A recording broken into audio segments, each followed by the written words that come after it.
My name is Isabella, and this is the story of how I learned that temporary is the most dangerous word in the family dictionary. I was 28 years old, living in a small two-bedroom apartment in downtown Chicago, the kind of place that costs way too much because it's conveniently located. Convenient for work, convenient for groceries, convenient for family members who wanted something from me. The rent was $2,400 a month. Every single month, that money came out of my account like clockwork. No roommate to split it with. No partner to help carry the load. Just me, my paycheck, and a very carefully maintained budget spreadsheet. I wasn't rich, not even close. I was disciplined in a way that made other people uncomfortable. While my friends were booking weekend trips to Miami and posting about brunch, I was meal prepping chicken and rice every Sunday. While my coworkers were leasing new cars, I was driving a 2012 Honda Civic with a crack in the windshield. While everyone else was living their best life on credit cards, I was watching every dollar. But that apartment? That apartment was mine. All mine. For the first time in my adult life, I had a space where I made all the rules. I could walk around in my underwear at 2 a.m. I could leave dishes in the sink if I wanted to. I could watch terrible reality TV at full volume. Nobody could tell me what to do, when to be quiet, or how to live. That apartment represented something bigger than just four walls and a lease. It represented safety, control, independence, peace. My family knew how hard I worked. They'd watched me grind through college while working two jobs. They'd seen me take the entry-level position at the accounting firm and slowly climb my way up. They knew I didn't have it easy, but they also loved to tell a different story. The story where I was lucky. Isabella's so lucky she got that job. Isabella's so lucky she can afford to live alone. Isabella's so lucky she's so responsible with money. They said lucky the way people say it when they don't want to acknowledge effort, when they don't want to admit that someone worked their ass off for what they have. Lucky was easier than admitting I made sacrifices they weren't willing to make. My mom was the worst about it. She'd brag to her friends, "Oh, Isabella can handle anything. That girl is so independent, so capable." She said it like it was a compliment, but I always heard the subtext, "Isabella can handle anything," which means we can keep asking her for things and she won't break. It was a Tuesday evening in March when everything started. I was home from work, still in my business casual clothes, heating up leftover stir-fry when my phone rang. Mom. Again. She'd already called twice that day. The first time, I was in a meeting. The second time, I was on my lunch break and too tired to deal with whatever she needed. Now it was 7 p.m. and apparently, she wasn't going to stop until I answered. "Hey, Mom." "Isabella, honey." Her voice had that tone. That specific, stressed out, I need something from you tone that every daughter learns to recognize. "I need to talk to you about something important." I muted the TV and sat down on my couch, already feeling my shoulders tense up. "What's going on?" "It's about your brother." Of course it was. Marcus was my older brother by 3 years. 31 years old, married to his high school girlfriend Jennifer, and perpetually in some kind of crisis. Last year, it was his car breaking down and needing $1,500 for repairs. The year before that, it was credit card debt. The year before that, something else I couldn't even remember anymore. "Marcus and Jennifer are going through a really rough patch right now," Mom continued. "They've been fighting a lot, and they need some space from each other to figure things out." "Okay," I said slowly, already sensing where this was heading. "Jennifer is going to stay with her parents for a couple of weeks, and Marcus needs a place to stay. Just temporarily, just until they work things out." And there it was. "Mom, I don't think—" "It would only be for 2 weeks, maybe 3 at the most. He just needs somewhere quiet to clear his head. You have that extra bedroom just sitting there empty." The extra bedroom. The room I used as a home office. The room where I did my work from home days, where I kept my yoga mat and my bookshelves and my sewing machine that I barely used but liked having.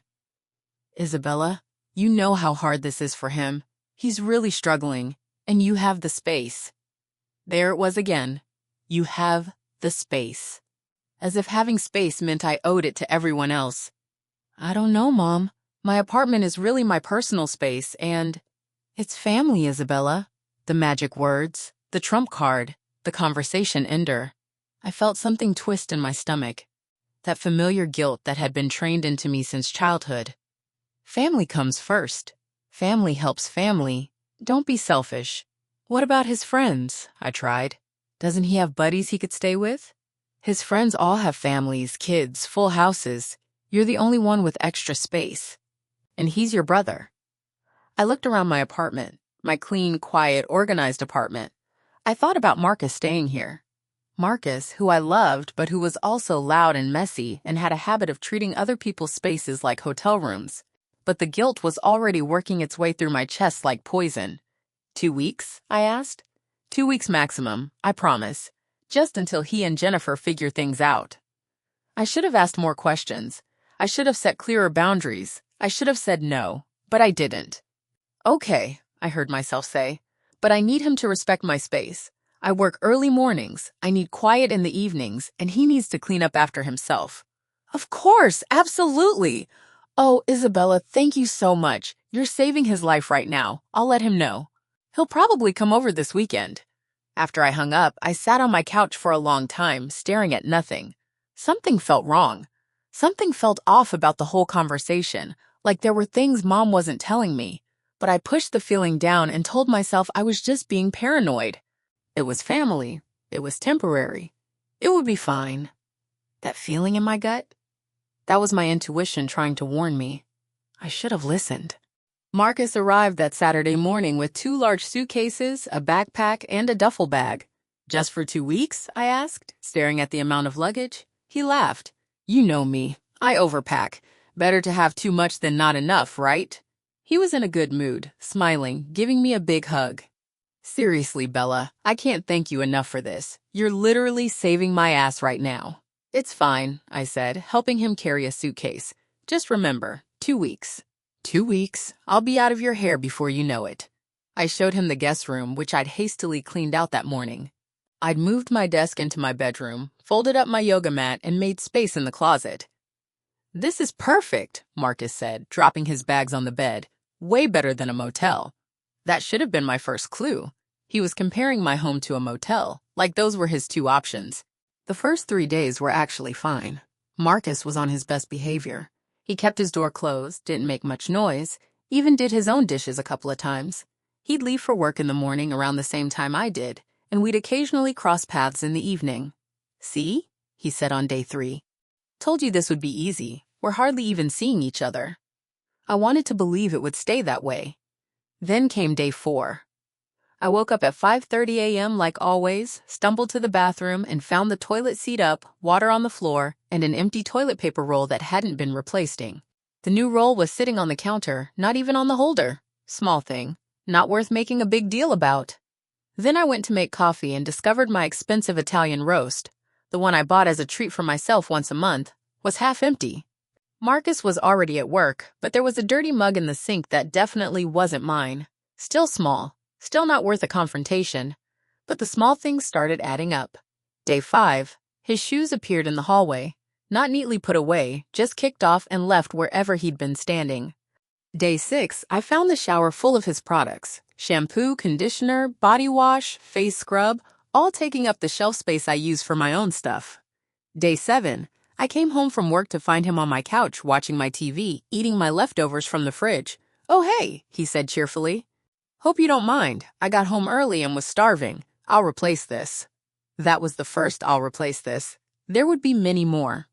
Day 8, I woke up at 1 a.m. to the sound of his TV blaring through the wall. Some action movie with explosions and gunfire. I texted him, "Can you turn that down?" I have work in the morning. He texted back, "Oops, sorry, we'll use headphones." The volume went down for about 15 minutes, then crept back up. Day 9, I walked into the kitchen to find dishes in the sink. Not just a plate or a cup, but actual piles. A pan with dried eggs crusted on it. A bowl with soggy cereal. Cups with rings of dried coffee. I did them myself because I needed to use the kitchen, but I felt something hardening in my chest. Day 10, Marcus had a friend over. I came home from work to find 2 guys I'd never met sitting in my living room, drinking beer, playing video games on my TV. "Oh, hey, Bella, this is Jake and Ryan. Guys, this is my sister, the one I'm staying with." They waved. They didn't leave. I went to my room and closed the door. At 10 p.m., they were still there, their voices loud and laughing. At 11 p.m., still there. At midnight, I came out in my pajamas. Guys, I hate to be that person, but I have to be up at 5:30. Oh shit, yeah, sorry, Jake said. They left within 15 minutes. Marcus didn't apologize. He just went to bed. Day 11. I opened the washing machine to do laundry and found it full of Marcus's wet clothes.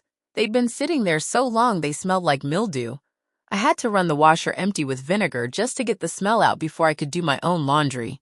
Day 12. My good shampoo was almost empty. The $32 bottle of salon shampoo I'd bought last month. I did the math in my head. There was no way I'd used that much. I checked Marcus's bathroom shelf, and sure enough, there was no shampoo there. He was using mine. When I asked him about it later, he laughed. Oh yeah, I ran out and kept forgetting to buy more. I'll grab some this weekend. Marcus, that stuff is expensive. I know. I'll get you a new bottle. He never did. Day 13. I tried to have a calm conversation with him about the house rules. I sat him down and said, hey, I need us to talk about some boundaries. He immediately got defensive. What boundaries? What are you talking about? Just small stuff. Like cleaning up your dishes right away, not using my things without asking, keeping noise down after 10 p.m. since I work early. Dude, I'm barely here. What's the big deal? It's not a big deal. I just want to make sure we're on the same page. He sighed like I was being incredibly dramatic. Fine. Whatever. I'll try to be quieter. Try. Not I will. Try. Day 14, 2 weeks. The day he was supposed to move out. I came home from work with my heart beating fast, wondering if I'd find his stuff packed, wondering if he'd remembered. Nope. He was on the couch, scrolling through his phone, looking completely comfortable. Hey, I said carefully. So, today's 2 weeks. He looked up, confused. Huh? You moved in 2 weeks ago. You said it was just for 2 weeks. Understanding crossed his face, followed immediately by dismissiveness. Oh, right. Yeah, so Jennifer and I are still working through some stuff. We're going to couples therapy now, which is good, but we're not ready to live together yet. I'm gonna need a little more time. How much more time? He shrugged. I don't know. A few more weeks probably, maybe a month. Marcus, Come on, Bella. You're not really going to kick me out when I'm going through the hardest time of my life, are you? The guilt came rushing back. He looked genuinely hurt that I'd even brought it up. I just need to know the timeline, I said weakly. I'll let you know as soon as I know, I promise. That promise meant nothing. That night, I called my mom. He was supposed to leave today, I told her. I know, honey, but these things take time. You're being so wonderful letting him stay there. Mom, he said 2 weeks. Now he's saying maybe a month. Don't pressure him, Isabella. He's going through a divorce. He needs family support right now. Divorce? I thought they were just taking a break? There was a pause. Well, it might be heading that way, which is why he really needs you right now. You said 2 weeks. I said 2 weeks as an estimate. These things aren't exact. I felt something crack inside me. She'd lied. Or at least she'd minimized. She'd made it sound temporary when she knew it wasn't. Mom, my apartment is my space. I pay $2,400 a month for this. And you can afford it, Isabella. You have a good job. You have space. Marcus is struggling. When did you become so selfish? There it was. Selfish. The word every woman is terrified of being called. The word that's been weaponized against us our entire lives. I hung up feeling like I'd been punched in the stomach. Week 3 began, and Marcus settled in like he owned the place. His stuff started spreading. Shoes by the door became shoes in the hallway, became shoes in the living room. His jacket on the hook became his jacket on the couch, became his jacket on my chair. His toiletries in the bathroom became his razor on my sink, became his towel on my towel bar. It was like watching an invasive plant species take over a garden. Slow at first, then all at once. I stopped walking around barefoot because there were always crumbs on the floor. Crumbs from his late-night snacking, crumbs from his breakfast toast, crumbs that seemed to multiply no matter how often I swept. The living room stopped being mine. Every time I wanted to watch TV, he was already there. Every time I wanted to read on the couch, he was sprawled across it. I started spending more and more time in my bedroom, which was starting to feel less like my bedroom and more like a refugee camp. The groceries became a nightmare. I meal prepped every Sunday. It was my routine. I'd make 5 days' worth of lunches and dinners, portion them into containers, and stack them neatly in the fridge. It saved me money and time. But Marcus would come home late, drunk or stoned or just hungry, and he'd eat my food. Dude, was that yours? He'd say the next morning when I'd confront him. My bad. I was starving and forgot to grocery shop. I'll replace it. He never replaced it. I started writing my name on my containers in Sharpie. He ate them anyway. I started putting my food in the back of the fridge, hidden behind other things. He found it anyway. Finally, I bought a mini fridge for my bedroom. A mini fridge. In my own apartment. Just to protect my own food. When Marcus saw it, he laughed. Damn, Bella, that's a little intense, don't you think? I didn't laugh. The utility bill started coming in. The water bill was up $30. The electric bill was up $50. My internet was slower because he was constantly streaming or gaming. I showed Marcus the bills. Hey, can you contribute to utilities? You're using quite a bit. He looked at the numbers and frowned. That seems high. Are you sure that's all from me? Marcus, I live alone normally. These bills are only higher because you're here. I mean, I'll think about it.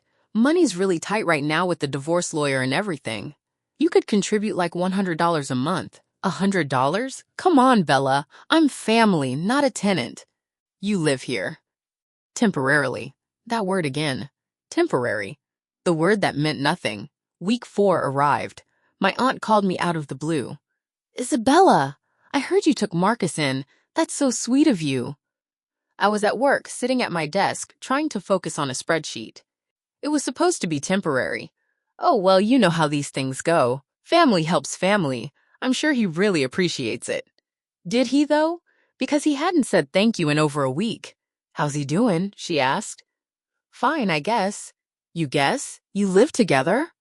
Aunt Marie, he's going through a divorce. I'm just giving him space. Such a good sister. Your mother raised you right.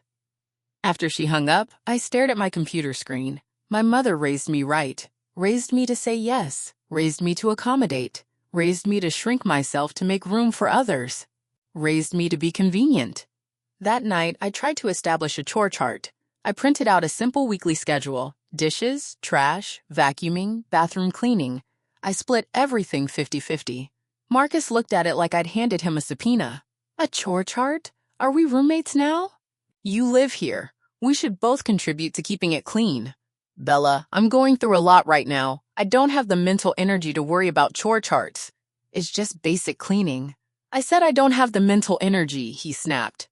I stepped back, shocked. He'd never yelled at me before. He softened immediately. Sorry. I'm sorry. I'm just stressed. I'll try to clean up more, okay? I don't need a chart to tell me to do that. He didn't clean up more. Week 5. I came home to find my mom sitting on my couch, not knocking on my door, not waiting in the hallway. Sitting on my couch in my apartment, eating my crackers. Mom, how did you get in here? I used my spare key, honey. I wanted to check on Marcus. The spare key. The emergency key I'd given her years ago in case I locked myself out. Where is Marcus? He ran to the store. He'll be back soon. I was just keeping myself busy. She looked around my apartment like she was appraising it. You know, this really is a nice place. So much space for one person. My jaw clenched. I pay for this space. I know you do, honey, and it's so generous of you to share it with your brother when he needs it. It was supposed to be 2 weeks, Mom. And it's been a little longer. So what? He's family. You have the room. I have the room because I paid $2,400 a month for it. She waved her hand dismissively. You make good money. You can afford it. Marcus can't afford anything right now. Have some compassion. I felt my hands start to shake. I want my key back. What? The spare key. I want it back. Her face hardened. Don't be ridiculous. What if there's an emergency? Then I'll call a locksmith. I want my key back, Mom. Isabella, you're being incredibly rude right now. It's my apartment. And I'm your mother. We stared at each other. This was new territory. I'd never challenged her like this before. Marcus walked in with grocery bags, immediately sensing the tension. What's going on? Your sister is being disrespectful, Mom said. I asked for my spare key back. Marcus looked between us. Maybe we should all just calm down. I am calm, I said. I would like my apartment key back. The one I gave you for emergencies. Mom stood up, grabbed her purse, and pulled out her key ring. She yanked the key off and dropped it on my coffee table with a sharp clink. There. Happy? Thank you. You know what, Isabella? You've changed. You used to be so sweet, so giving. Now you're just cold. She left, slamming my door hard enough that a picture frame rattled on the wall. Marcus stared at me. Dude, what the hell? She was just checking on me. She let herself into my apartment without permission. She's our mom. And this is my home. We'd never yelled at each other like this before. We'd always been pretty close, or at least I thought we had been. Marcus shook his head. I don't even know who you are anymore. He went to his room and closed the door. I stood in my living room, in my apartment that didn't feel like mine anymore, and realized something important. They weren't going to respect my boundaries. They were going to keep pushing until I either gave up or pushed back hard enough that they couldn't ignore me. I was going to have to force this. Week 6. I started keeping records. Every time Marcus ate my food, I wrote it down. Date, time, what he took. Every time he left a mess, I took a picture. Every time the noise kept me awake, I noted the time and duration. I felt insane doing it, like some kind of paranoid detective in my own home. But I also felt like I was going crazy with no proof. No evidence that what I was experiencing was real and not just me being too sensitive. The list grew. March 28th. Marcus ate my meal prep. Chicken and vegetables. Said he'd replace it. Didn't replace it. March 28th. Dishes in sink for 3 days. Had to clean them myself to make dinner. March 30th. Noise until 12:47 a.m. Asked him to be quiet at 11 p.m. Noise continued. March 31st.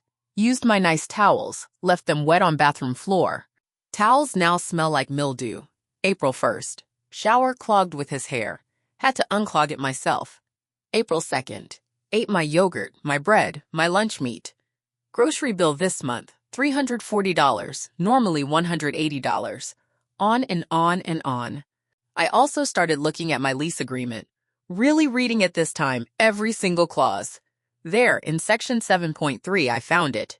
Guests are permitted for a maximum of 14 consecutive days within any 30-day period. Guests staying longer must be added to the lease or have written permission from the landlord. Unauthorized long-term guests may result in lease termination. Marcus had been here for 6 weeks, 42 days. He was in violation of my lease, which meant I was in violation of my lease,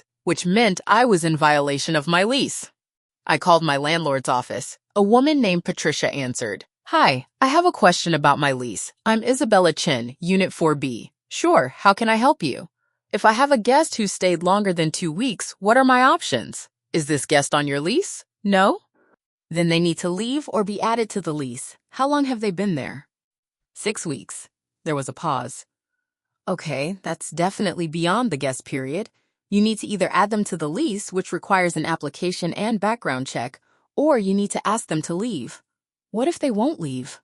Then you give them written notice. 30 days is standard, but check your state laws. If they still refuse after that, it becomes a legal eviction issue, but honestly, most people leave when they get formal notice. And if I don't do anything?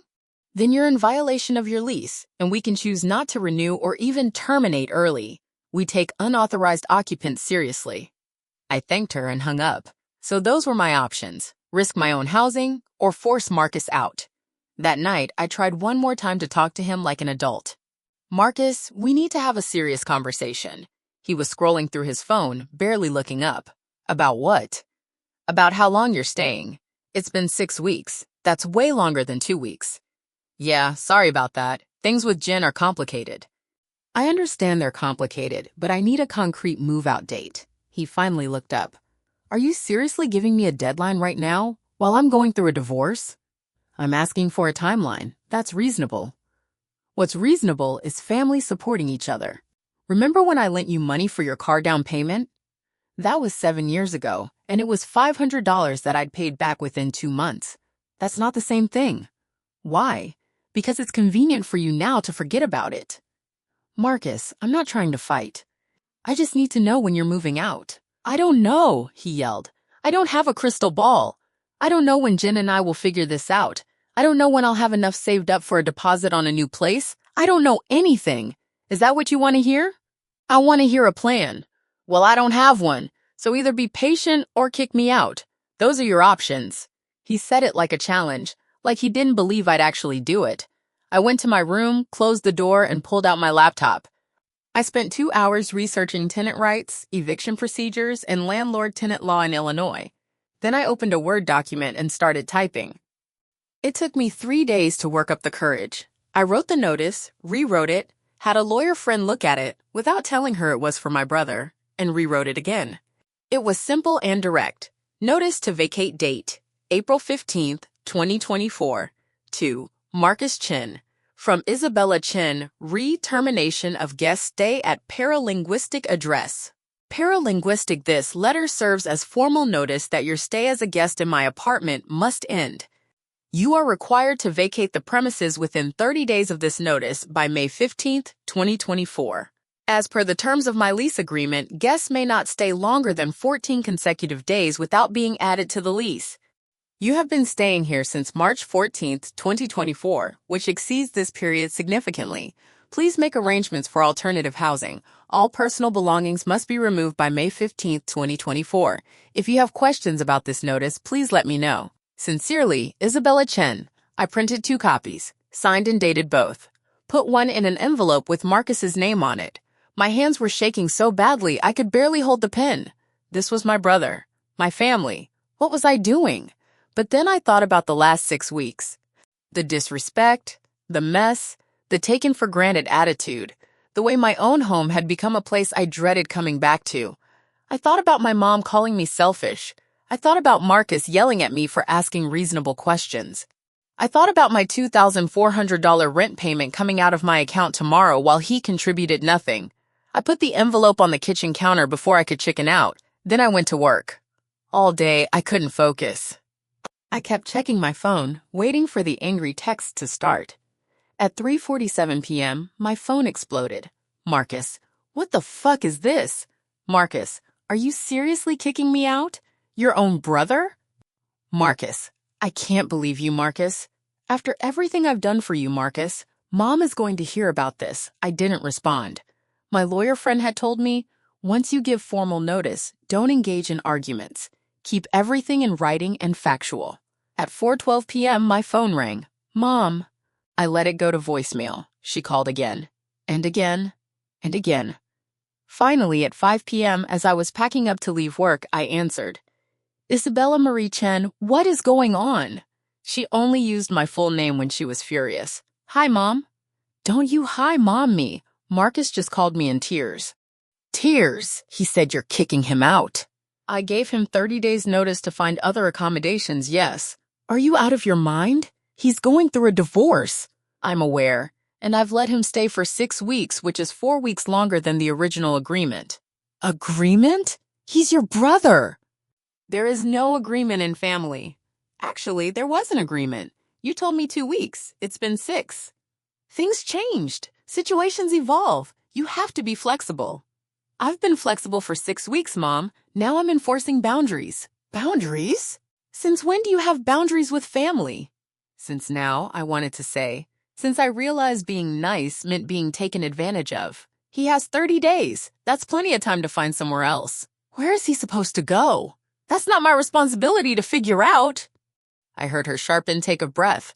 I'd never talked to her like this before. Never been this direct, this firm. You are being incredibly selfish right now. I am ashamed of you. I understand you feel that way. Don't give me that therapist talk. This is your family. Your brother needs you. And I've helped him for 6 weeks. Now he needs to help himself. I did not raise you to be this cold-hearted. Something in me snapped. No, you raised me to say yes to everything. You raised me to put everyone else first. You raised me to sacrifice my own comfort and peace so other people could use my resources. You raised me to feel guilty for having boundaries. Well, guess what, Mom? I'm done with that. Silence, then. You'll regret this. Maybe. But I regret the last 6 weeks more. I hung up. My hands were shaking again, but this time it felt different. Not fear. Something else. Power, maybe. Or just self-respect. When I got home, Marcus was pacing in the living room. We need to talk, he said immediately. I've said everything I need to say in the notice. Bella, come on. You can't actually be serious about this. I'm completely serious. Where am I supposed to go? You have 30 days to figure that out. You can find a sublet, you can get a motel, you can work things out with Jennifer, you can find a friend to stay with. I don't know, Marcus, but you're an adult. You'll figure it out. I can't afford any of those things right now. Then you should have been saving money instead of eating my food and running up my utilities. His face flushed red. Are you really doing this? Are you really going to throw me out over some groceries? I'm throwing you out because you were supposed to stay 2 weeks and it's been 6. Because every boundary I've set, you've ignored. Because you've treated my home like a free hotel. Because when I try to have conversations about it, you get defensive or dismissive. Because I'm paying $2,400 a month for a place I can't even relax in anymore. So it's about money. It's about respect, which you haven't shown me at all. He stared at me like I was a stranger. I don't know what happened to you, but you've changed. You used to be cool. You used to be a good sister. And you used to be a better brother. Guess we've both disappointed each other. He grabbed his jacket. I'm going out. I can't even look at you right now. The door slammed so hard the windows rattled. I stood in my living room, in the silence, and felt tears start to roll down my face. Not because I regretted it, because it was hard, because choosing yourself is always painted as the villain origin story, when really, it's just survival. The next day, my phone became a weapon of mass guilt. My Aunt Marie. How could you do this to Marcus? He's family. My cousin David. Wow, didn't know you were so heartless. My grandmother. Your grandfather would be so disappointed in you right now. Uncles, cousins, family friends I hadn't talked to in years. Suddenly, everyone had an opinion about my decisions in my own home. The narrative my mom was spreading went like this. Isabella threw Marcus out on the street with no warning during the worst time of his life. No mention of 6 weeks. No mention of the original 2-week agreement. No mention of the 30 days notice. Just, Isabella is heartless. I screenshotted every text, saved every voicemail, documented everything. Then I typed up a single message and sent it to the family group chat. I understand you've heard one side of the story. Here are the facts. Marcus asked to stay for 2 weeks. He stayed for 6 weeks. I gave him formal written notice with 30 days to find alternative housing. This is more than the legal requirement in Illinois. I have been more than generous. I will not be discussing this further. Please respect my decision. Then I muted the group chat. Within minutes, the messages poured in, but I didn't see them. Couldn't see them. I was done explaining myself. My best friend Sarah called me that night. I heard what's going on, she said. How are you holding up? And I burst into tears. Real ugly crying. Everyone thinks I'm a monster, I sobbed. Everyone who's getting a biased story from your mom thinks that. Everyone who actually knows you knows that's bullshit. He's my brother, Sarah. What if I'm making a huge mistake? Babe, you're not. You set a boundary. He violated it. You enforce consequences. That's literally just being an adult. Then why do I feel so awful? Because you've been conditioned your whole life to feel guilty for not being a doormat. That guilt is programming, not truth. I let that sink in. What if he doesn't find a place? What if he ends up homeless? He's 31 years old with a job. He won't end up homeless. And even if he did, that would be the consequence of his own choices, not yours. You are not responsible for other people's failures to plan. I repeated that to myself like a mantra. I am not responsible for other people's failures to plan. At home, Marcus entered what I came to think of as the psychological warfare phase. He stopped speaking to me entirely, would walk past me like I didn't exist. He started slamming things, cabinets, doors, drawers. Not quite hard enough to break anything, but hard enough to make the point. I'm angry, and I want you to know it. He'd blast music at random times. Not even music he liked, just noise. When I'd knock on his door to ask him to turn it down, he'd turn it up louder. He stopped cleaning anything at all. Dishes piled up in the sink until I couldn't use the kitchen. Trash overflowed. The bathroom looked like a disaster zone. I started taking pictures of everything, time-stamped, dated. One night, I found him going through my mail. I'd come home from work and walked into the kitchen to find him holding my credit card statement, reading it. What are you doing? I asked sharply.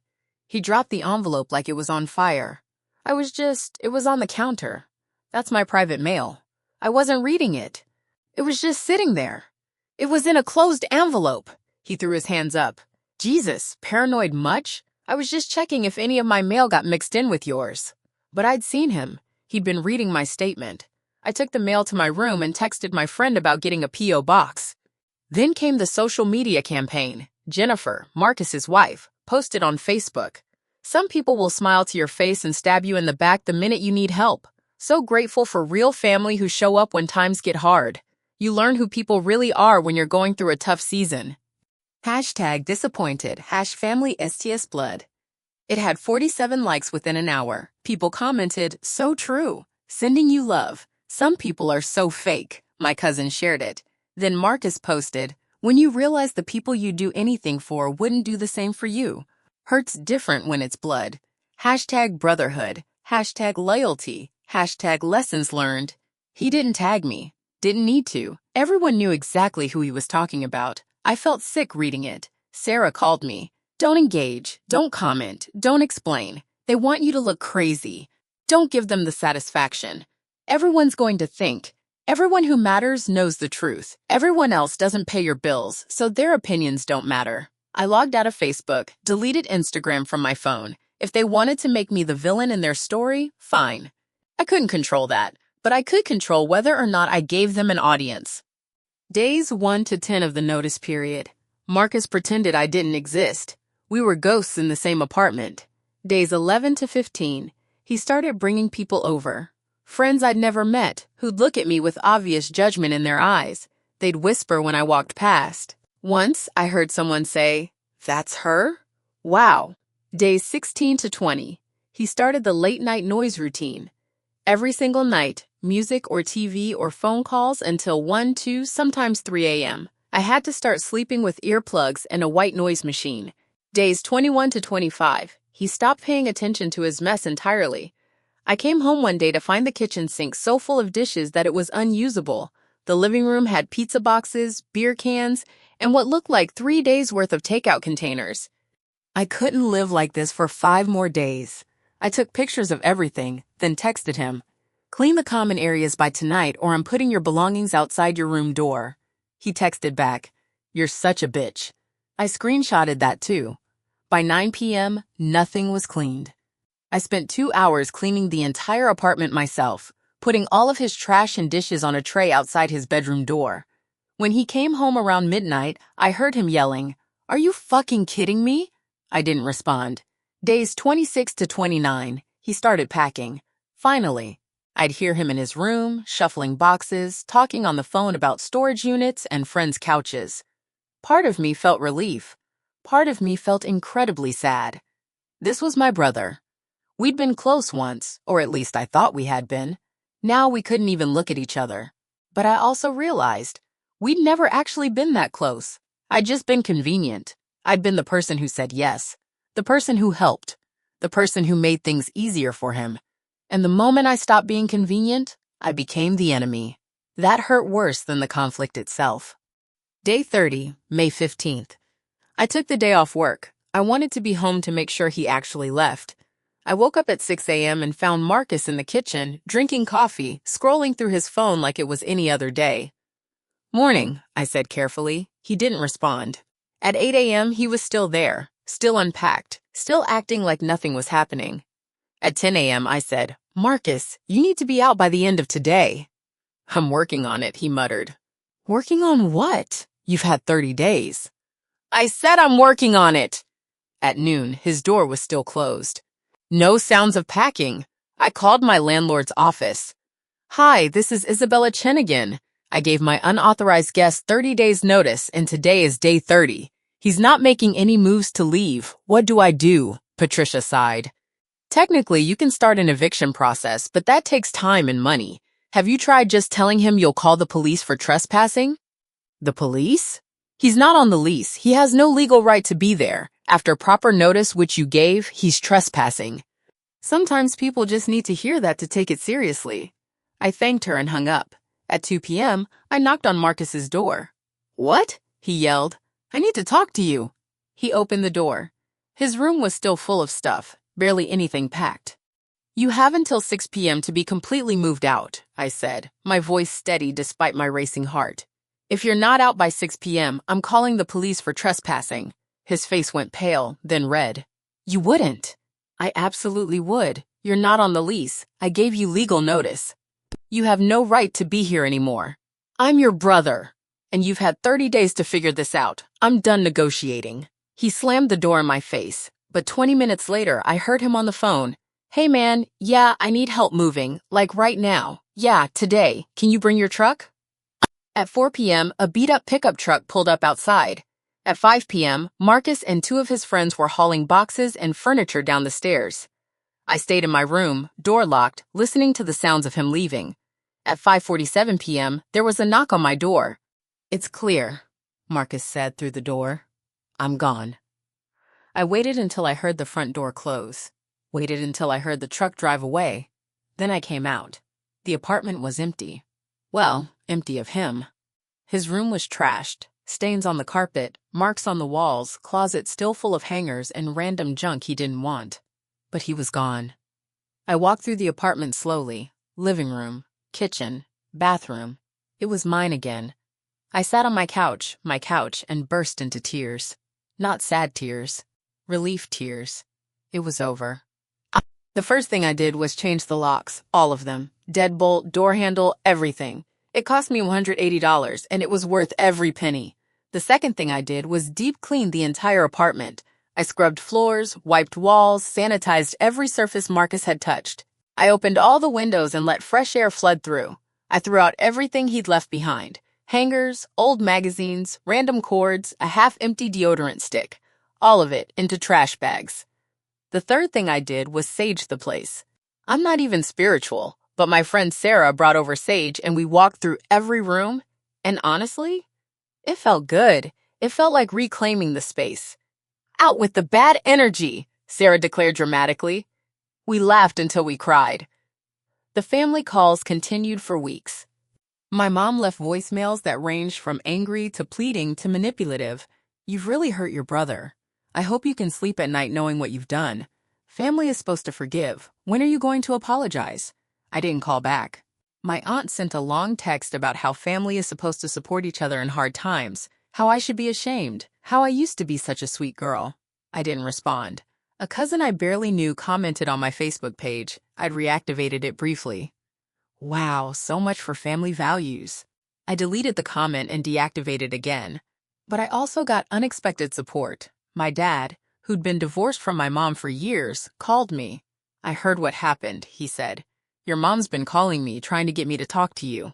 I braced myself. I told her you did the right thing, he continued. I almost dropped the phone. Really? Isabella, Marcus is 31 years old. He's not a child. You gave him a place to stay, he disrespected you, and you enforced your boundaries. That's what adults do. I'm proud of you. I started crying. Everyone else thinks I'm horrible. Everyone else isn't paying your rent. You did nothing wrong. My younger cousin Mia texted me privately. I just want you to know that I get it. I've seen how Marcus treats people. You're not the bad guy here, no matter what everyone's saying. My coworker, who I'd confided in, brought me coffee and said, You look lighter, like a weight came off. She was right. I did feel lighter. About 6 weeks after Marcus moved out, he called me. I stared at my phone, watching it ring, debating whether to answer.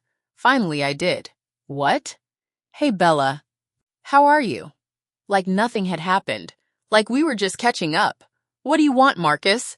Can't I just call my sister? You haven't spoken to me in 6 weeks except to call me a bitch, so what do you want?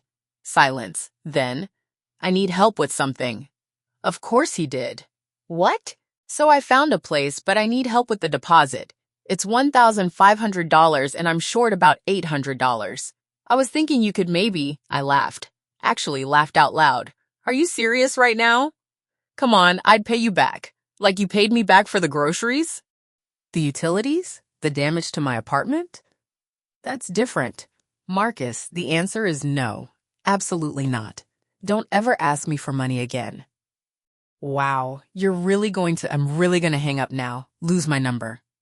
I hung up. He texted, You're unbelievable. I blocked him. My mom called an hour later. Marcus said you refused to help him with his deposit, and I'll refuse to help him with anything else he asks for. What has gotten into you?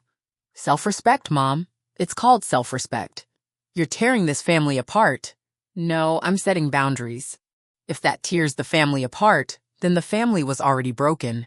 She started crying. Actual tears. I don't even know who you are anymore. Good, because the old me was a doormat, and she's gone. I hung up and blocked her number too.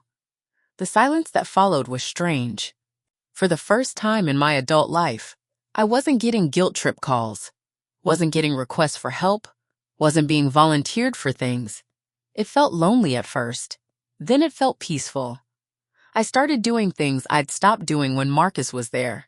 I walked around my apartment in my underwear, making breakfast at 10 a.m. on a Saturday. I played my music loud. I left dishes in the sink overnight if I felt like it, because it was my choice, not because someone else had left them there. I bought expensive groceries and ate them all myself without hiding them in a mini fridge in my bedroom. I invited Sarah over for wine, and we sat on my couch until 2 a.m. talking about nothing and everything. "You seem different," she said, happy. "I feel different," I admitted. "I feel like I can breathe." 3 months after Marcus moved out, I ran into Jennifer at Target. We made eye contact across the home goods aisle. She froze. I froze. Then she walked over. "Isabella." "Jennifer." Awkward silence. "How are you?" she asked, and she actually sounded genuine. "I'm good. You?" "I'm okay." She looked tired. Dark circles under her eyes. "Marcus and I are officially divorced now." "I'm sorry." She laughed bitterly. "Don't be. It was a long time coming." She paused. "Look, I know things got messy with you and Marcus. I heard about everything." "I'm sure you heard his version." "I did." She looked at me carefully. "But I also lived with him for 8 years, so I can imagine your version is probably more accurate." I didn't know what to say to that. "He did the same thing to me," she continued. "Pushed every boundary, ignored every request, made me feel like I was crazy for asking for basic respect. And when I finally stood up for myself, I was the bad guy." "Yeah," I said quietly. "That sounds familiar. I just wanted to say, I get it, and you weren't wrong, for what it's worth." She walked away before I could respond, and I stood there in the Target aisle, feeling like I'd just been given permission I didn't know I needed. 6 months after Marcus moved out, my apartment lease came up for renewal. I could have moved. Found something cheaper, maybe with a roommate to split costs. But I renewed. Same apartment, same rent. When I signed the lease, I smiled. Not because I love spending $2,400 a month, but because I love what that apartment represents. Control, safety, autonomy, the right to say no. I hosted my first real dinner party in the new lease period. 6 friends, homemade pasta, wine, laughter. One friend, Emma, looked around and said, "This place feels so peaceful, like genuinely peaceful." "It is now," I said. As I was cleaning up after everyone left, I thought about the comment my mom had made months ago. "What has gotten into you?" The answer was simple. Nothing got into me. Something got out. The guilt, the obligation, the need to be nice at the expense of my own well-being. That stuff got out, and I deadbolted the door behind it. It's been a year now since Marcus moved out. I've seen him exactly twice. Once at a family funeral where we nodded at each other from across the room. Once at a coffee shop where we both pretended not to see each other. My relationship with my mom is complicated. We talk maybe once a month, surface-level stuff. Weather, work, nothing deep. She hasn't apologized for how she handled things, and I haven't asked her to. Some wounds don't heal, they just scar over. But I've built something new, a chosen family. Sarah, who brings me soup when I'm sick and never asks for anything in return except that I do the same. My coworker Lisa, who became a real friend, who understands boundaries and respects them. My neighbor David, who waters my plants when I travel and borrows my tools and always returns them. My book club friends, who I see once a month and who know nothing about the family drama and don't need to. These people show up for me because they want to, not because they feel obligated, and I show up for them the same way. I think about the old me sometimes, the one who said yes to everything.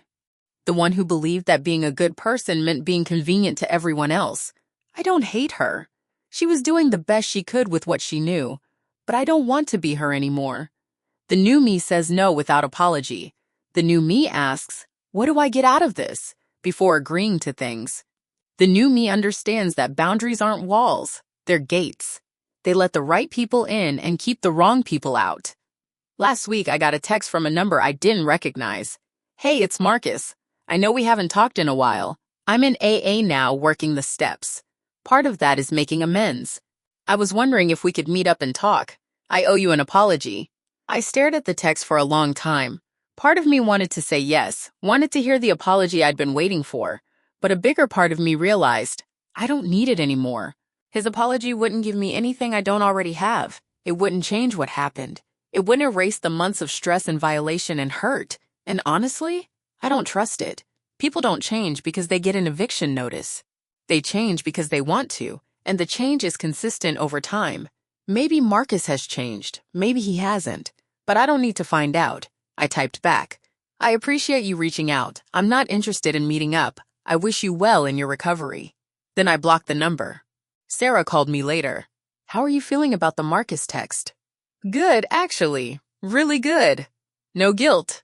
Not even a little. That's growth, babe. It was. I'm sitting in my apartment right now, writing this. My apartment, my space, my peace. I'm drinking expensive coffee from my favorite mug. There's a candle burning on my coffee table. My playlist is on. The afternoon light is coming through the windows. It's quiet. It's mine. And I worked so fucking hard to get here. If you're reading this and you're in a similar situation, if you have family members who treat your boundaries like suggestions, if you're being called selfish for wanting basic respect in your own home, if you're paying for space that doesn't feel like yours, I want you to know something. You are not required to set yourself on fire to keep other people warm. Temporary needs an end date. If they won't give you one, they're lying. Family is not a magic word that erases your right to boundaries. The people who get angry at your boundaries are the people who were benefiting from you having none. You are allowed to protect your peace.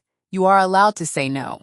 You are allowed to choose yourself. And when people call you selfish for it, because they will, remember this.